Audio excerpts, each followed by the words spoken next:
Hej og rigtig hjertelig velkommen tilbage på modul 3. Jeg håber, det var en god, positiv og lærerig, indsigtsfuld oplevelse at arbejde med at skifte radiokanalen og opdage, at når den kanal, du havde lyttet så meget til, den støjede, at det så var muligt i nogen grad at tage noget kontrol og ændre fokus. Hvad enten det var meget svært, lidt svært, nemt eller meget nemt, så alt er ok. Og du skal i virkeligheden være stolt af, at du er på rette spor, og du er i proces, og det bliver nemmere og nemmere og nemmere. Som jeg har nævnt nogle gange, så er det er simpelt for mig at sige det og instruere i det, men det behøver ikke være så nemt for dig at gøre. Men tro på processen, og det bliver nemmere og nemmere og nemmere. I dag, her på modul 3, der skal vi snakke en lille bit smule om, hvad er det, der sker op i hjernen. Hvorfor er det, at det er svært for os at snappe ud af vores bekymringer eller vores grublerier. Hvorfor er det så, det kan føles som om, at vi er fanget og låst i det, og vi ikke kan flytte os fra det. Der er en kemisk forklaring på det, eller en neurologisk forklaring på det, som vi berører lidt i dag. Og så skal vi tale om et af mine yndlingsbegreber, som også er noget af det mest effektive i forhold til at arbejde med stress og angst og depression, og kan man sige, ligesom omstille hjernen til et andet mindset. Og så følger der også en hjemmeopgave med det. Godt. Vores hjerne er jo et ret vildt og fantastisk værktøj, og den har adskillige funktioner, men den alt overskyggende, total primære opgave hjernen har, det er at holde os i live. Og til det er der en vital del i hjernen, som hedder amygdala. Amygdala, det er vores hjernes alarmcenter. Det er den, som ligesom sætter i gang, og hvis der er noget, som er farligt, eller noget, vi skal advares imod. Så den scanner for potentielle farer og trusler, og responderer derefter med det, som vi kender som fight and flight response. Så hvis der er noget, som amygdala opfatter som farligt eller truende for os, jamen så sker der en kemisk reaktion i hjernen, som ender med, at vi udskiller en masse kortisol og en masse adrenalin, så vi er klar til at enten at kæmpe eller tage benene på nakken. Og det er jo super praktisk. Det er jo uanset hvilken overbevisning man har, uanset hvad man tror på, er det ene eller det andet, så er det godt fundet på, at hjernen virker sådan. Og i særdeleshed for tusindvis af år siden, da vi kunne risikere at møde en sabeltiger eller en marker med en kølle, så var der ikke tvivl om, at det her, det er ikke for sjov. Nu skal du virkelig gøre et eller andet voldsomt. Men nu er det ikke længere så tit, at vi støder på tiger, der er undsluppet for zoologiske have, eller farlige typer med samurai-sværd. Så det er en anden type fare, som amygdala tror, vi er udsat for nu. Eller i dagens Danmark, eller i nutiden.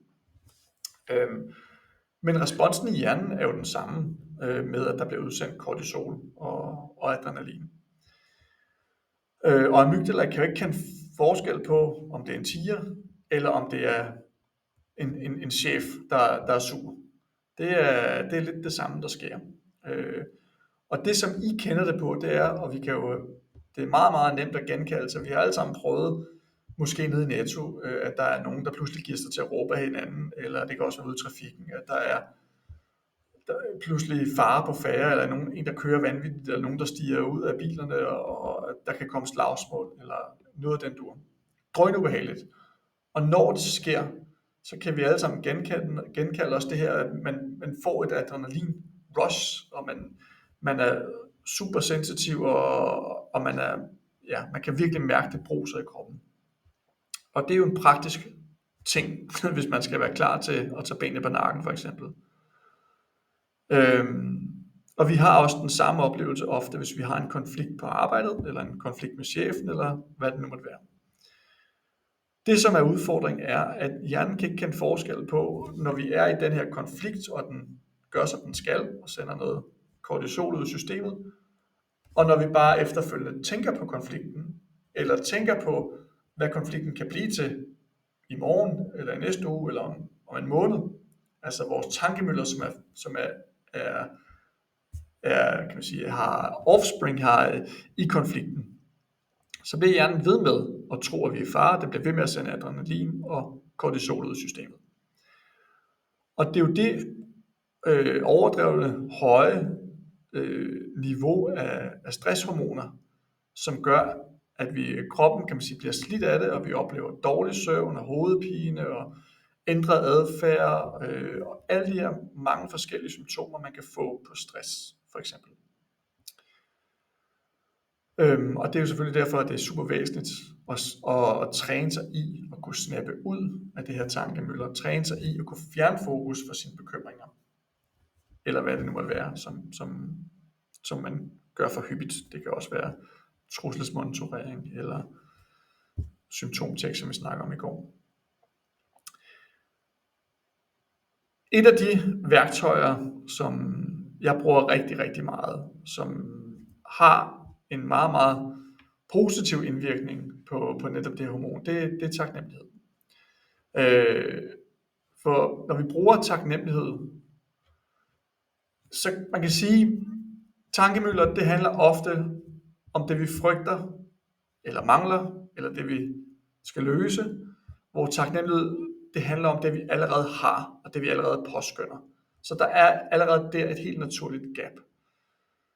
Når vi praktiserer taknemmelighed, jamen, så frigiver vi også et meget mere givende hormon i forhold til velvære, som er serotonin, eller oxytocin, eller dopamin. Det er nogle af de hormoner, som bliver en modvægt til stresshormoner som kortisol og adrenalin. Så det øvelsen handler om i dag, eller det vi skal arbejde med i dag, det er at begynde at implementere taknemmelighed som en, kan man sige, et modsvar til mange af vores bekymringer, mange af vores grublerier osv. Selvfølgelig er det lidt vanskeligt måske, hvis man er optaget af netop bekymringer eller lignende, og snappe over eller skifte direkte over i noget, man så er taknemmelig for. Så det vi i stedet gør, det er at begynde at øve os på generelt at have en opmærksomhed på taknemmelighed og finde ting, vi er taknemmelige for, og vende hjernen til i stedet at sende de kemikalier ud, så den helt naturligt bliver stærkere og bedre til at bekæmpe stresshormonerne og stresssymptomerne, som følge af for højt kortisolniveau. Man kan selvfølgelig, og det praktiserer jeg faktisk selv, at hvis jeg pludselig tager mig selv i at være i en tilstand af at bekymre mig meget, eller symptomtjekke for eksempel, det har jeg også tidligere gjort en del, jamen så er jeg taknemmelig for, at jeg opdager det, og det er jeg helt oprigtigt, og så prøver jeg at flytte fokus. Jeg har jo selvfølgelig brugt mange timer på at øve mig i det her, men der virker det faktisk. Men i forhold til dagens øvelse, som handler om taknemmelighed, så vil jeg give jer den opgave, at i aften, der skal du skrive 3 ting ned på en blog, som du er taknemmelig for i dit liv, eller du er taknemmelig for at ske i dag, eller du er taknemmelig for at skal ske i morgen. Men det vigtigste er, at du genkender dig følelsen af, at det her det er noget, som betyder noget og har værdi for dig, og du virkelig er glad for, er sket eller skal ske. Ting du har i dit liv, eller glæder dig til at se frem til, at skal ske i morgen eller i overmorgen. Og skriv eventuelt sætningen, tak fordi at, du må meget gerne skrive mange flere end 3 ting, men det er vigtigt, at det er minimum 3. Listen kan ikke blive for lang, så slå dig endelig løs. Så gør du det samme i morgen tidlig, når du vågner. 3 andre ting, og sådan fortsætter du gennem resten af kurset. Jeg gør det fra tid til anden, sådan i, måske 10, 12, 15, nogle gange 20 ting, hver dag i en periode, så går jeg lidt væk fra det, men med at skrive ting ned altså, Men hver eneste dag uden undtagelse i mange år har jeg oplevet den her indre taknemmelighed over solens skinner, over de gode relationer, jeg har, over at jeg er sund og rask, over jeg lever et frit liv i et sikkert land. Der er så meget, man hver eneste dag kan sige tusind tak, fordi jeg er så privilegeret. Og man styrker hver gang man gør det, hjernens immunforsvar over for stress, angst og depression. Så jeg håber, at dette modul, som har givet dig en lille smule indsigt i, hvorfor responderer hjernen, som den gør, hvad er det, der sker, den indsigt har hjulpet dig lidt til at vide, at det her det er svært, det er uden for din kontrol, det er noget, du skal være glad for, at hjernen gør det, den skal, og det er praktisk i en eller anden scene, lidt upraktisk i forhold til stress og angst, men så er der et værktøj, vi kan tage fat på nu, og som vil ikke alene, kan man sige, dæmpe de rigtige kemikalier, vi vil sende de rigtige kemikalier ud og dæmpe de forkerte kemikalier i hjernen, men det vil også være et skønt værktøj bare at tage med dig for evigt altid i livet.